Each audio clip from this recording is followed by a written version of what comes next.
আল কায়দার সাবেক কমান্ডার, যার মাথার দাম ছিল $10 মিলিয়ন, সে আহমেদ আল শারা মার্কিন প্রেসিডেন্টের সঙ্গে করমর্দন করলেন। সৌদি আরবের রিয়াদে দুই নেতার ঐতিহাসিক বৈঠক শোরগোল তুলেছে কূটনৈতিক মহলে। ট্রাম্প বলছেন, আহমেদ আল শারার অতীত কঠিন হলেও সামনে সম্ভাবনা রয়েছে।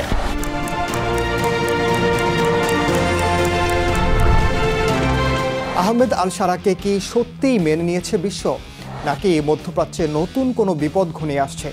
সিরিয়ার নিষেধাজ্ঞা তুলে নেয়ার সিদ্ধান্তের পেছনে সৌদি ও তুরস্কের ভূমিকা কি? সশস্ত্র গোষ্ঠীর প্রধান থেকে প্রেসিডেন্ট, এই রূপান্তর কতটা মেনে নিচ্ছে বিশ্ব? বিশ্ব রাজনীতির এই নাটকীয় মোড় নিয়েই এবারের দৃশ্যপট। সঙ্গে আছে আমি, ওমর ইনান। গেল 14 মে রিয়াদের কূটনৈতিক জোনে সৌদি যুবরাজ মোহাম্মদ বিন সালমানের উদ্যোগে আয়োজিত হয় এই ব্যতিক্রমী বৈঠক। মার্কিন প্রেসিডেন্ট ডোনাল্ড ট্রাম্প এবং সিরিয়ার অন্তর্বর্তী প্রেসিডেন্ট আহমেদ আল শারা মুখোমুখি হন 37 মিনিটের গোপন বৈঠকে। ঘটনাটির সবচেয়ে তাৎপর্যপূর্ণ দিক হল, আহমেদ আল শারা সেই ব্যক্তি যিনি সশস্ত্র গোষ্ঠী হায়াত তাহরির আল শাম বা HTS এর প্রধান হিসেবে পরিচিত ছিলেন। তখন তাকে আবু মোহাম্মদ আল জুলানি নামেই চিনত সবাই। একসময়কার IS ও আল কায়দার জিহাদি নেতা। আজ তিনি সুটেড বুটেড হয়ে দাঁড়িয়ে যুক্তরাষ্ট্রের প্রেসিডেন্টের পাশে। তুরস্কের প্রেসিডেন্ট রিসেপ তাইপ এরদোয়ান এই বৈঠকে সরাসরি উপস্থিত না থাকলেও ভার্চুয়ালি যুক্ত ছিলেন সম্পূর্ণ আলোচনায়, যা এই বৈঠককে মধ্যপ্রাচ্যের ত্রিদেশীয় মেরুকরণের প্রাথমিক সংকেত হিসেবে দেখছেন অনেক বিশ্লেষক। বৈঠকের পর সংবাদ মাধ্যমের সামনে ট্রাম্প বলেন, আহমেদ আল শারার কঠিন অতীত থাকলেও সামনে সম্ভাবনার দিগন্ত। ট্রাম্পের বিশ্বাস, শারা আরও অনেক কিছু পাওয়ার যোগ্য যদি তিনি নিজের পথ ধরে এগিয়ে যেতে পারেন। আর সেক্ষেত্রে সিরিয়ায় অনেক কিছু পরিবর্তন হবে বলে জানান ট্রাম্প। ট্রাম্পের বক্তব্যের পরপরই সিরিয়ার উপর দীর্ঘদিনের নিষেধাজ্ঞা প্রত্যাহারের ঘোষণা আসে। এই ঘোষণার সময় সৌদি আমেরিকান বিনিয়োগ সম্মেলনের মঞ্চে করতালির ঝড় ওঠে। বিশ্লেষকরা বলছেন, আর এতেই বোঝা যায় এই সিদ্ধান্ত শুধুই রাজনৈতিক নয়, এর পেছনে রয়েছে অর্থনৈতিক এবং কৌশলগত হিসাব নিকাশ। সিরিয়ার সাবেক প্রেসিডেন্ট বাশার আল আসাদকে উৎখাত করে ক্ষমতায় আসা আহমেদ আল শারা একসময় পরিচিত ছিলেন আবু মোহাম্মদ আল জোলানি নামে। শারার জীবন কাহিনী যেন মধ্যপ্রাচ্যের যুদ্ধসংকুল ইতিহাসের প্রতিচ্ছবি। 2000 দশকের শেষ দিকে আল কায়দার ইরাক শাখার সক্রিয় হয়ে ওঠেন তিনি। মার্কিন সেনাবাহিনীর হাতে আটক হন, কারাবন্দী হন ইরাকে। পরে আবার সিরিয়ায় ফিরে আসেন গৃহযুদ্ধে অংশ নিতে। হায়াত তাহরির আল শাম বা HTS গঠন করে আসাদ সরকারের বিরুদ্ধে সংগ্রাম শুরু করেন তিনি। যদিও HTS ছিল আল কায়দার সাবেক শাখা। এক পর্যায়ে শারা ধীরে ধীরে সংগঠনকে সরিয়ে আনেন আন্তর্জাতিক পরিমণ্ডল থেকে। নিজেকে সিরিয়ার জাতীয়তাবাদী বিরোধী নেতা হিসেবে প্রতিষ্ঠিত করতে চেষ্টা করেন।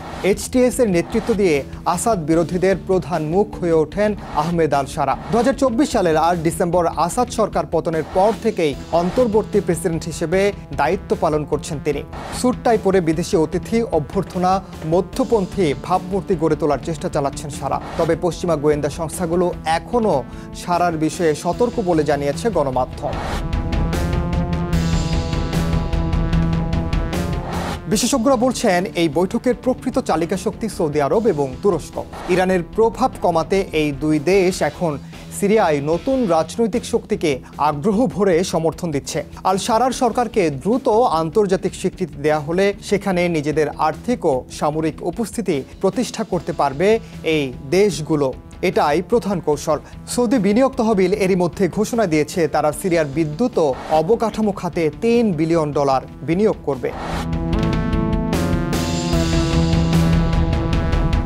ট্রাম্প প্রশাসনের প্রধান শর্ত ছিল ইসরায়েলের সঙ্গে সম্পর্ক স্বাভাবিক করা, যেমনটি হয়েছে সংযুক্ত আরব আমিরাত, বাহরাইন, মরক্কোর ক্ষেত্রে। গণমাধ্যম বলছে, শারা এরই মধ্যে এই বিষয়ে আলোচনা শুরু করেছেন। একজন মার্কিন কংগ্রেসম্যানকে বলেছেন, সুবিধামতো শর্ত পেলে আব্রাহাম অ্যাকর্ডে যোগ দিতে পারে সিরিয়া। এই কথা মধ্যপ্রাচ্যে নতুন আলোচনার জন্ম দিয়েছে। অনেকের তাই প্রশ্ন, একসময় ইসরায়েল ধ্বংসের স্লোগান দেয়া HTS প্রধান আজ কি সত্যিই ইসরায়েলের বন্ধু হতে চলেছেন? সিরিয়ার রাজধানী দামেস্কের রাজপথে জনতা নেমেছে রং মাখা মুখে, জাতীয় পতাকা হাতে। তারা বলছেন, দীর্ঘ যুদ্ধের পর অবশেষে শান্তির আশা জেগেছে। শারা নিজেও বলেন, সিরিয়াবাসী যুদ্ধ শেষ করেছে, এখন দরকার পুনর্গঠন। কিন্তু অপরদিকে ওয়াশিংটন, তেল আবিব ও ব্রাসেলসে চলছে ভিন্ন আলোচনা চক্র।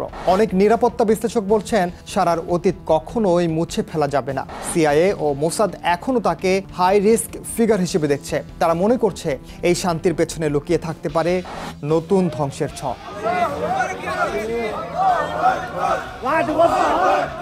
আহমেদ আল শারার রূপান্তর শুধু একজন ব্যক্তির গল্প নয়, এটি যুদ্ধ বিধ্বস্ত এক রাষ্ট্রের ভাগ্য পরিবর্তনের প্রচেষ্টা, যেখানে কূটনীতি, ক্ষমতা আর কৌশল জটিলভাবে জড়িয়ে আছে। তবে প্রশ্ন থেকেই যায়, এই শান্তি কি টিকবে, নাকি মধ্যপ্রাচ্যের এই নতুন সকাল শেষ হবে আরেকটি রক্তাক্ত সূর্যাস্তে?